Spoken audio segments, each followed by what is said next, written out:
The way how he's talking about him, calling him selfish. This man has done so much stuff for human beings and giving back and trying to help so many different people, all different cultures, not just black people. This is what happens when you have people like this guy who's animated, not realistic about what it is that he speaks and talks about. He played a little bit of basketball, but come on, you serious? You letting this guy talk to you about sports? This guy never got hit in a football game. He never swung a bat. And this is the person who they have speaking and talking about what's going on in sports. Man, y'all need to defund his voice.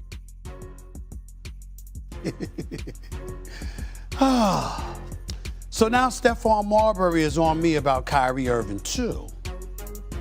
And look, I respect Stephon Marbury, I do. Because here's something I know about Stephon Marbury.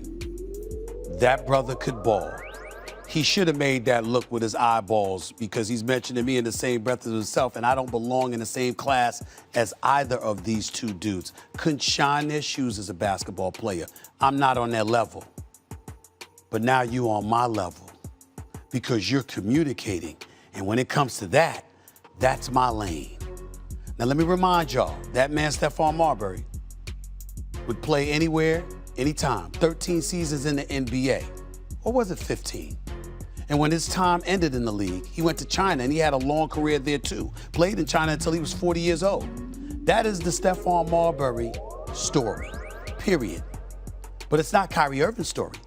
Because Kyrie Irving will find any reason not to be on the court, it seems sometimes. Always has. And let me say this to y'all right now. Let me be very clear. Kyrie's a good brother. Heart's in the right place, all right? Understand who Kyrie Irving is off the court, buying George Floyd's family a house, for example. It's commendable at the highest level, and that's just one of the very, very few things that he has done. So this ain't about being vaccinated. It's not about being anti-vaccinated. It's about Kyrie Irving because he has a history of selfishness.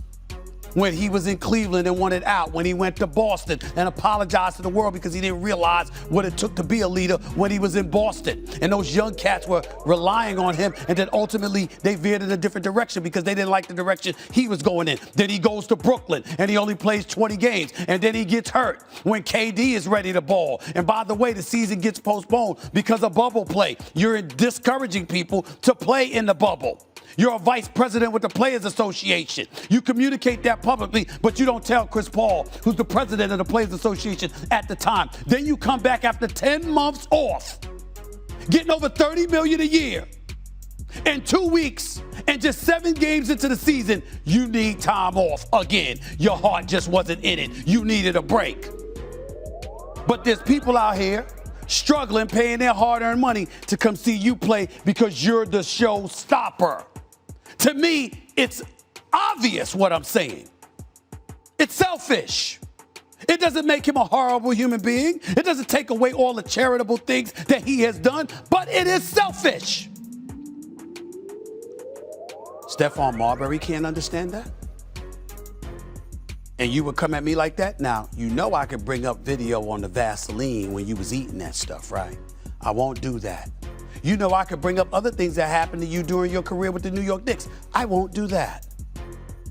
I'll simply say, Stephon Marbury, if I'm not qualified to talk basketball, why did your documentary, the documentary that was done on you, the kid from Coney Island, aired by Netflix, have me plastered all over the damn docuseries? I didn't volunteer. Y'all asked me to do that. You asked me to talk basketball and talk about you on your docuseries. So we know better. You know better. You're just upset because Kyrie's your boy and you got love for him, and you're looking at me as tearing somebody down. No, I'm not tearing somebody down. You know why? Because we got a community to uplift and to look out for. And by condoning bad behavior, selfish behavior, you don't want to give the impression that that's okay, that everybody can do that. Wrong is wrong. That's how you correct it to make the world a better place. I thought you was about that, Stephon Marbury. thought that's what you prided yourself in. You know, learning, growing, maturing, recognizing right from wrong, learning from mistakes and moving forward. Oh, it's all right to learn from the mistakes, just as long as you don't hear about the mistakes. But if you don't hear about the mistakes that are being made, how would you know to correct them? Be careful what you say, my brother, and who you say it about. It's a different game. It's sad to hear Stephen A. Smith talk about Kyrie Irving the way how he's talking about him, calling him selfish. This man has done so much stuff for human beings and giving back and trying to help so many different people, all different cultures, not just black people. This is what happens when you have people like this guy who's animated, not realistic about what it is that he speaks and talks about. He played a little bit of basketball, but come on, serious? You letting this guy talk to you about sports? This guy never got hit in a football game. He never swung a bat, and this is the person who they have speaking and talking about what's going on in sports. Man, y'all need to defund his voice. All right, Stephen A., I will give you the floor to respond to that. Thank you. Give me the camera, please. First of all, I'm not going to go off about Stephon Marbury. We are here. We give our opinions every day. Stephon Marbury is a brother out of Brooklyn, New York, who could ball. I covered him in Lincoln High School. I knew him. I knew his brothers to a lesser degree, his wonderful parents as well. I'm not going to insult Stephon Marbury. I will say Stephon Marbury has had a problem with me since 2009 because we thought he was a bit bizarre when he was eating Vaseline, literally on video, like it was a bunch of cheeseburgers or something, like gobbling Vaseline, crying. He later admitted he was depressed and what have you, and then obviously because of that, the level of awareness with, issues of mental health came in the fold, and so that's nothing to joke about or to be disrespectful about. As it pertains to him and his support of Kyrie Irving, I can understand it. Stephon Marbury was on 5 different NBA teams. Stephon Marbury was somebody that was considered an incredible, tremendous talent who had leadership issues when he was in the NBA. And so it seems more than apropos that he would come to the support of a Kyrie Irving. Here's my point about Kyrie Irving that I would ask Stephon Marbury and them to remember. And by the way, you don't have to bring up the fact that I balled because I couldn't shine Stephon Marbury's shoes as a basketball player. When they were talking about Felipe Lopez and all of that stuff, Stephon Marbury was the big-time player out of New York City. He was sensational. And Kyrie Irving is sensational. I don't even belong in the mention in the same breath as them. I'm a journalist, a reporter, a commentator. That's where my stuff lies, not as a ball player. I don't even deserve to be mentioned in the same breath as y'all. But I'm a grown-ass man, and I'm a black man. And I've watched people like yourself in these positions where you can be leaders, and you elect to take a pass. And that is what I am accusing Kyrie Irving of doing. And let's go down the list. You're in Cleveland. You're playing with the great LeBron James. You can't get along with him. You decide to ask out of it. You transfer to Boston because you threatened Cleveland that you would not be willing to play if they didn't move you. You go to Boston, and what do? They go to the finals they go to the Eastern Conference Finals without you because you get hurt. You come back the next year and things are a bit discombobulated. You apologize to LeBron James, saying that you didn't realize what he was talking about at the time because there was a leadership issue. Okay, you ultimately end up departing out of Boston. After promising Boston fans I would stay there, okay, if you'll have me, and then you get up and leave. You end up going to Brooklyn.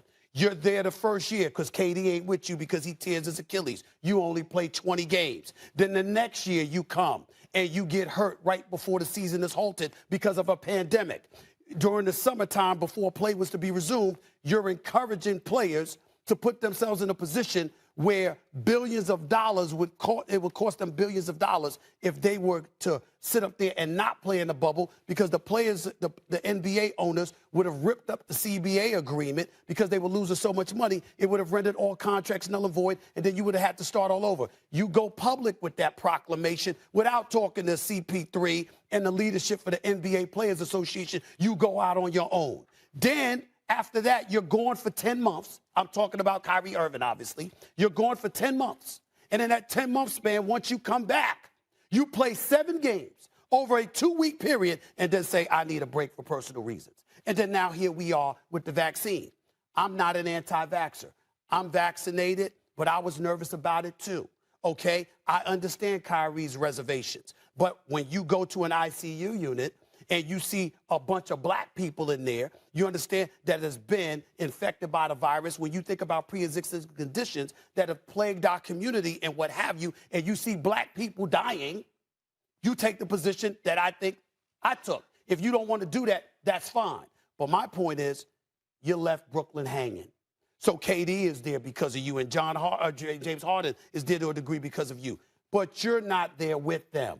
And I'm saying, once again, this points to leadership. And last time I checked, that makes me disqualified because I've taken that position. It makes me disqualified to talk about this. Stephon Marbury, I was a sports writer when you were in high school. You didn't say anything about me then. If Stephon Marbury has such a problem with my voice, why did you use my voice prominently on your own documentary, The Kid Out of Coney Island, that was aired on Netflix? Go look at Stephon Marbury's documentary and who's all over it. Why did you have these people come interviewing me about you and about how great you were if suddenly my voice was a problem? You see the inconsistency? You messing with the wrong brother, my brother. I'm going to say what it is, and I mean what I say. I ain't selling out. I'm looking out. The fact of the matter is, Kyrie Irving has put himself in a position where we get to question his leadership based on the multitude of decisions that he has made. Yeah. It doesn't make him a bad person, because he's not. It doesn't get us to ignore his philanthropy, because we shouldn't. He's a beautiful person whose heart's in the right place, who's done a lot of great things for a lot of great people. But on this particular issue, I believe he's wrong. If you disagree with me, I respect that. Whether you in China or New York or anywhere in between, you have a right to voice your opinion. Right. But don't act like just because I didn't play the game on your level that I don't get to say this about Kyrie.